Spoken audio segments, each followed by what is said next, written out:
Hello everyone, welcome back to my channel dentist সাহেবা। আমি doctor শিউলি, আর আমি আজকে আবার চলে এসেছি তোমাদের জন্য নতুন একটা ভিডিও নিয়ে। তবে ভিডিও শুরু করার আগে তুমি যদি আমার চ্যানেলে নতুন হও তাহলে আমার চ্যানেলটা সাবস্ক্রাইব করে দিয়ে পাশে থাকা বেল নোটিফিকেশনটা ক্লিক করে দাও, যাতে আমি যখনই দাঁত এবং মুখগহ্বর সম্পর্কিত কোনো ভিডিও আপলোড করব তার নোটিফিকেশন তুমি একদমই মিস না করো। তাহলে চলো আজকের ভিডিও স্টার্ট করে দিই।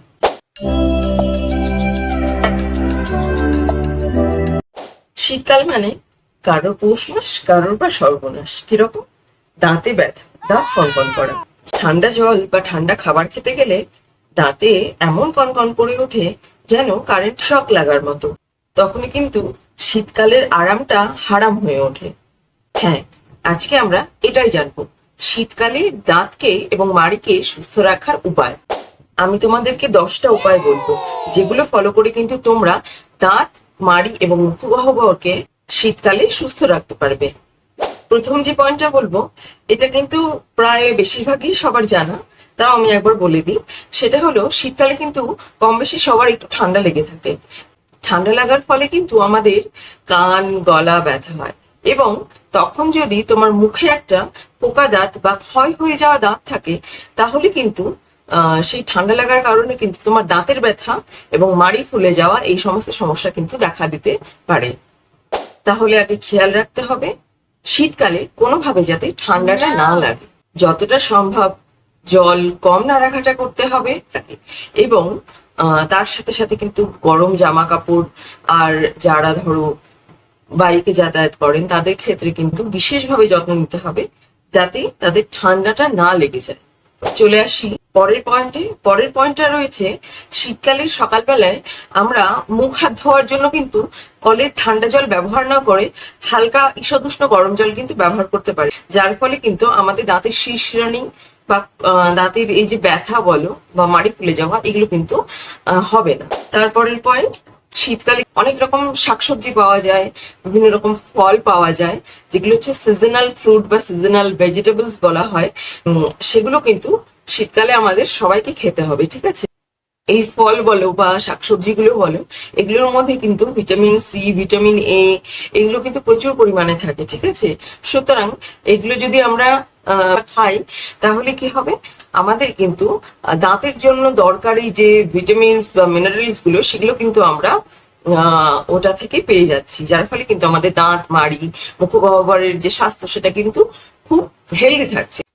পরের পয়েন্ট, যদি কারো দাঁতে পোকা লাগা থাকে তাহলে সেক্ষেত্রে কিন্তু একজন ডেন্টিস্টের কাছে গিয়ে তার প্রপার একটা ট্রিটমেন্ট করানো দরকার, যাতে শীতকালে মানে তার আর কষ্টটা না হয়।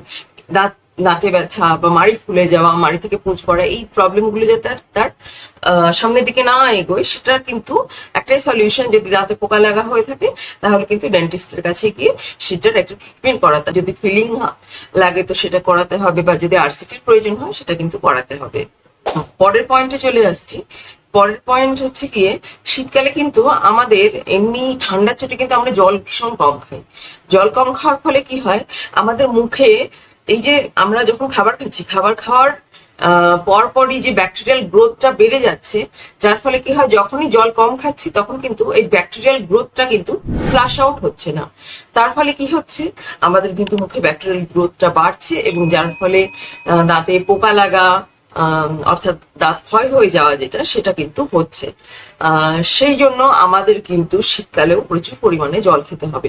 জল খাওয়াটা কিন্তু একদম ভাবে স্কিপ করলে চলবে না। পরের পয়েন্টে চলে আসি। পরের পয়েন্ট হচ্ছে, যাদের দাঁতের ওপরের লেয়ারটা একটু ক্ষয় হয়ে গেছে, যে কারণে তোমার ধরো দাঁতের শিরশিরানি হচ্ছে, সেক্ষেত্রে কিন্তু তোমরা একটা জিনিস ইউজ করতে পারো। সেটা কি? ফ্লোরাইড যুক্ত টুথপেস্ট কিন্তু ইউজ করতে হবে। তাহলে কি হবে, ফ্লোরাইডের কারণে আমাদের দাঁতের যে ক্ষয়টা হয় সেটা কিন্তু ফ্লোরাইড একমাত্র পূরণ করতে পারে, যার ফলে সেনসিটিভিটি কিন্তু কমাতে সাহায্য করবে। পরের পয়েন্টটাও বেশ গুরুত্বপূর্ণ। সেটা হলো, যাদের দাঁত বললাম ক্ষয় হয়ে গেছে, নরম ব্রাশ অর্থাৎ সফট বা আলট্রা সফট ব্রাশ কিন্তু ইউজ করতে হবে।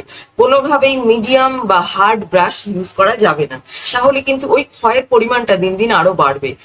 একটা সফট বা আলট্রা সফট ব্রাশ ইউজ করে কিন্তু ব্রাশ করতে হবে। পরের পয়েন্ট কি, আমাদের হাড়, দাঁত এগুলোর জন্য কিন্তু ভিটামিন ডিটা ভীষণ ভীষণ উপকারী। সেই জন্য কিন্তু আমাদের শীতকালে সকালবেলার যে রোদটা সেটা কিন্তু আমাদের গায়ে লাগাতে হবে। ভিটামিন ডি এর প্রধান সোর্স যেটা সেটা কিন্তু সূর্য, সানলাইট যেটা, ঠিক আছে?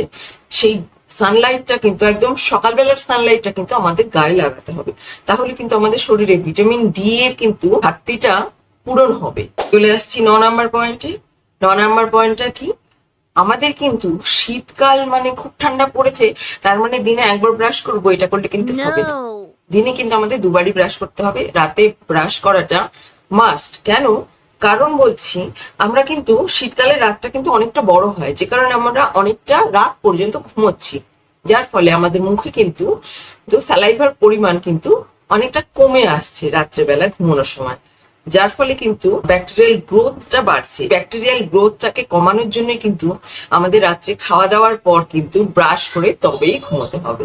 চলে আসি তাহলে সর্বশেষ পয়েন্ট, 10 নম্বর পয়েন্ট। উষ্ণ গরম জলে লবণ দিয়ে দিনে 2-3 বার কিন্তু কুলিকুচি করতে পারো, তাহলে সেটাও কিন্তু আমাদের দাঁতের ব্যথা, মাড়ির ব্যথা এগুলো কিন্তু অনেকাংশে কমিয়ে দেয়। শীতকালে কিন্তু এটা ভীষণ ভীষণ ভাবে আরামদায়ক হয়।